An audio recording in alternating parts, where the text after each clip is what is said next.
Hello and welcome to this episode of the Lehigh Valley with Love podcast. Today we're talking with Megan Cara, Clinic Director at Ivy Rehab for Kids in Bethlehem. Ivy Rehab recently opened 2 new locations in the Lehigh Valley, offering speech, occupational, feeding, and physical therapy for children from birth through young adulthood. We'll learn more about what inspired Megan to open in Bethlehem, how her team is helping families get timely access to care, and what makes Ivy Rehab for Kids a valuable resource for our community. Quick thank you to our sponsors, Michael Bernardin with Remax, Wind Creek Event Center, Molly's Irish Grill and Sports Pub, WDIY 88.1 FM, and our friends at Fanco Beverage Company. Megan, hello and welcome to the show. How are you doing? Hi, I'm well. Thank you for having me. I wanted to start by finding out how you got interested in your career as a speech pathologist in general. So where did that come from?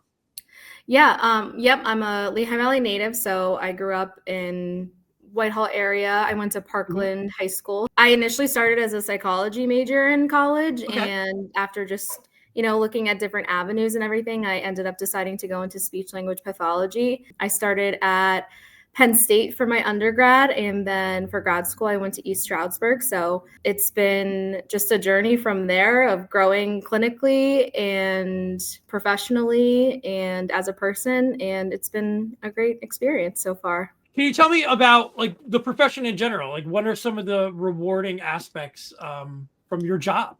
I think it's very rewarding to see, especially kids, because I'm in the pediatric setting, to see them grow as little humans and grow in their skills that they're developing.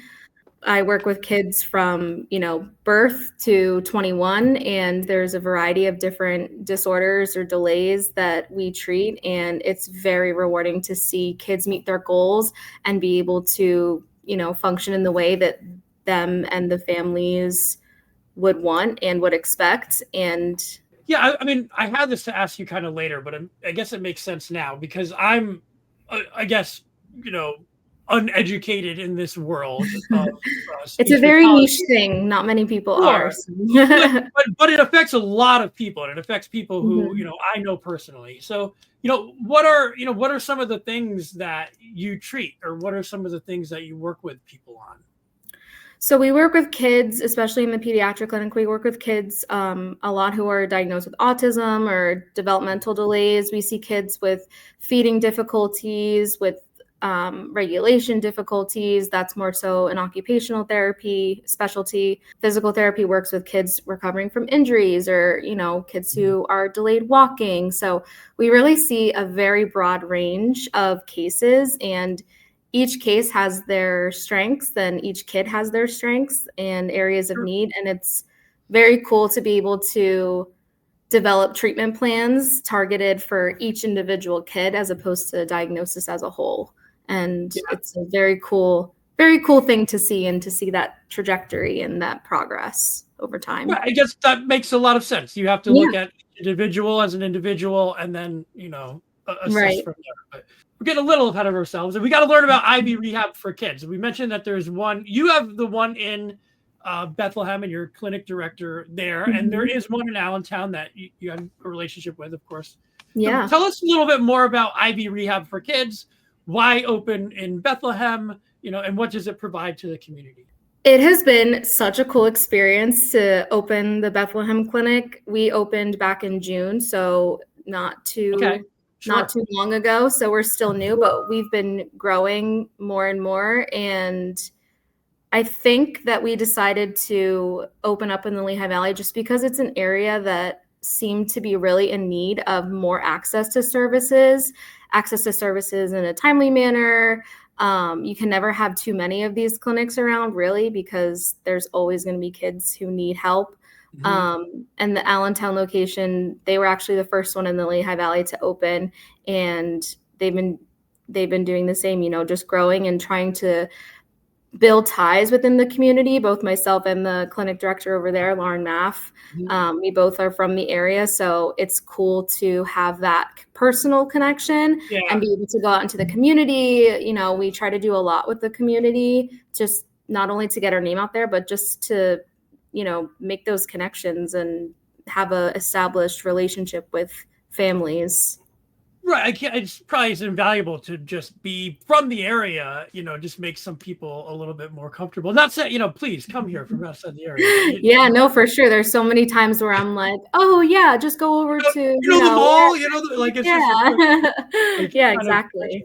One thing we talked about prior to when we started, that there is current immediate availability at Ivy Rehab, which can be, I guess, unusual. So why is that so valuable now? And talk about that a little bit if you could.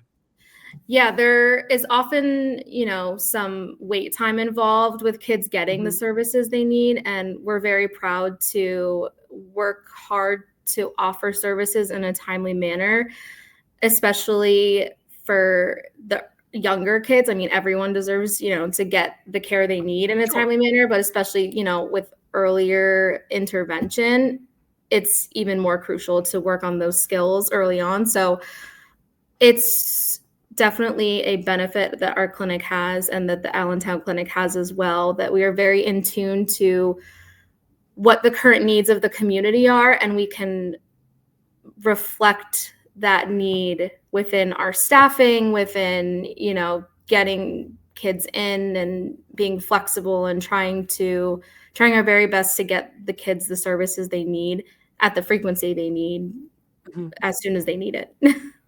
For people who are thinking about this, you can go to ivyrehab.com for anything that we're talking about, because I am certainly not an expert, so if it was something the first thing I should say is reach out to them directly if you have any questions. But how does it work? Is it something where I have to go through my current healthcare provider? Is it something where I can contact you guys directly if I feel that my child may be showing some signs that they might need something? How does that process work if I'm a parent?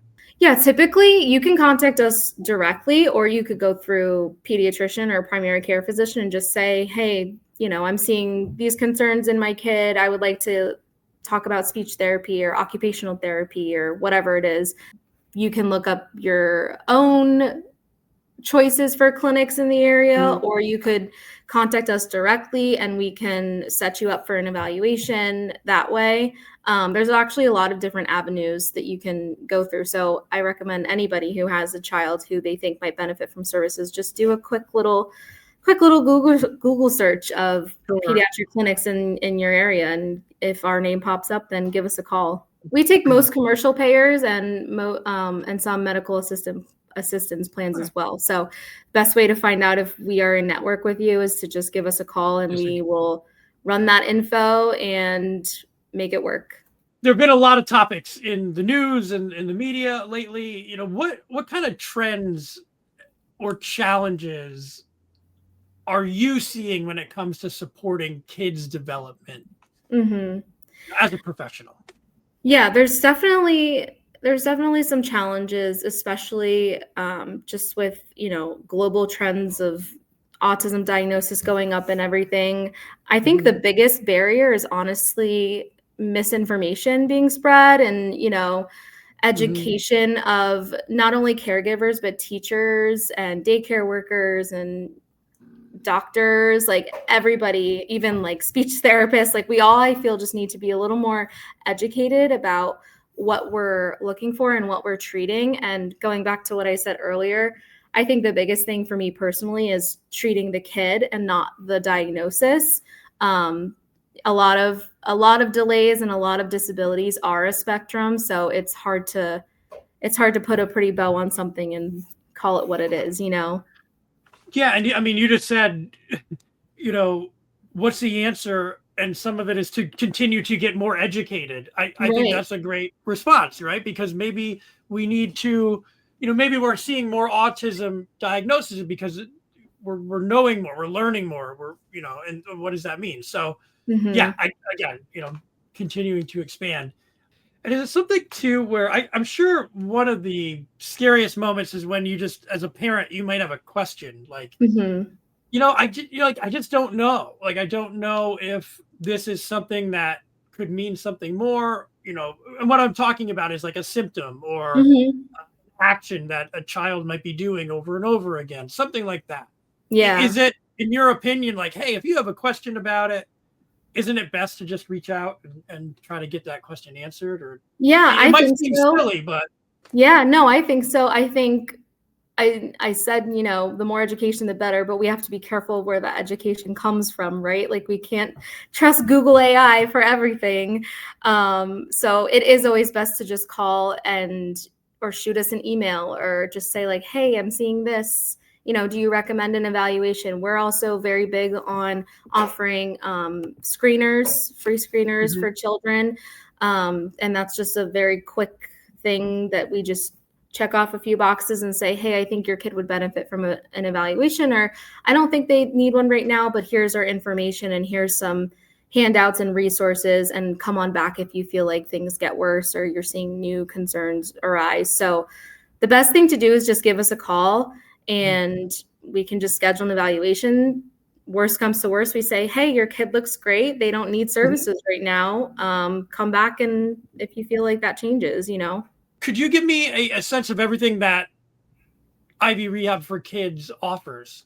Yeah, for sure. At least I can speak to what we offer at Bethlehem and a little bit about Allentown, because it's very, very similar. I work very closely with Lauren over there, so I kind of know what they have going on. But we offer occupational therapy, which is something that I feel like we've seen an increase in interest in, and I think that that's again just because of more awareness. That can help with sensory needs, fine motor skills like handwriting, drawing. They can help with emotional regulation. So there's a very broad array of diagnoses that occupational therapists treat. Our physical therapists will see kids who have had an injury or recovering, who are delayed walkers, just not meeting gross motor milestones, babies with torticollis and other, infant disorders that we might see that pertain to physical therapy. As a speech therapist, I kind of said earlier, we work with a lot of different kids. I work with some feeding kids from infancy, toddlerhood. Occupational therapy also works on picky eaters. That's a big one right now as well that we're seeing an uptick in. And yeah, so we have, like I said, feeding therapy, speech therapy, occupational and physical therapy. And I really pride Ivy Rehab for Kids and our clinic here on how we work as a team, especially if myself and another therapist are seeing the same kiddo for different services. We try to work together and we try to collaborate a lot to make sure that I'm implementing what I need to implement for speech, but so is the occupational therapist and vice versa, so that we're doing an all-encompassing approach to help meet their goals and not just working on, one thing at a time. Sure. And kind of off topic, but on topic, how has your time been? You said you just opened in the summer, so you've been like what? We're coming up on a couple months here. How has it been for you, and how have you been liking it? Yeah, I've been loving it. I came from a different company and I worked just as a speech language pathologist. So I didn't have that added responsibility of being the clinic director. So obviously it was a little scary adding that onto it, but it's been great. I've been loving it. Obviously it's stressful and we work with kids who have a lot of needs. So there's always that emotional component. It's hard sometimes, but for the most part, it's been great. And I've been loving giving back to the community that I grew up in and being able to give access to care to all these kids that maybe haven't had it in forever. Yeah, no, I it makes me think, and I'm not speaking for you, I'm just talking for me. It feels like there may have been, like, even when I was younger, a lot of kids who could have benefited from this type of therapy, who we just didn't have the nets in place back then, and we didn't know as much. And now that we're like, oh, wait, we know that you might benefit from this type of therapy. And it can be so helpful early on. The fact that we just have this knowledge is great. That you said the answer might be just to continue to educate ourselves, and I think that's great. Yeah, no, I agree 100%. Well, Megan, I appreciate you for taking that opportunity and spending some time with us and teaching us more about Ivy Rehab for Kids. I'm going to let you do the pitch, but you could go to ivyrehab.com and you can search for the Bethlehem branch. I'm on here right now, and you can request an appointment. Find a location, all that stuff. Is there anything else people should know? Just that we're eager to meet everybody and help the kids in the community. Like George said, you can go to the Ivy Rehab for Kids website, find a location. We have a lot of locations. We have one in Quakertown, Allentown, Oxville, and then obviously Bethlehem. So they're everywhere. And if you need access to care, we're going to do everything we can to get it for you. Even if it's not at Bethlehem, we'll send you somewhere else that is a good fit. Well, that's good to know. So, well, I appreciate it. It was great to get to know you a little bit more, and I'm sure I'll see you out there. And if you need to, make sure to head to ivyrehab.com. We'll talk to you soon, Megan. Thank you so much. All right, great. Thank you.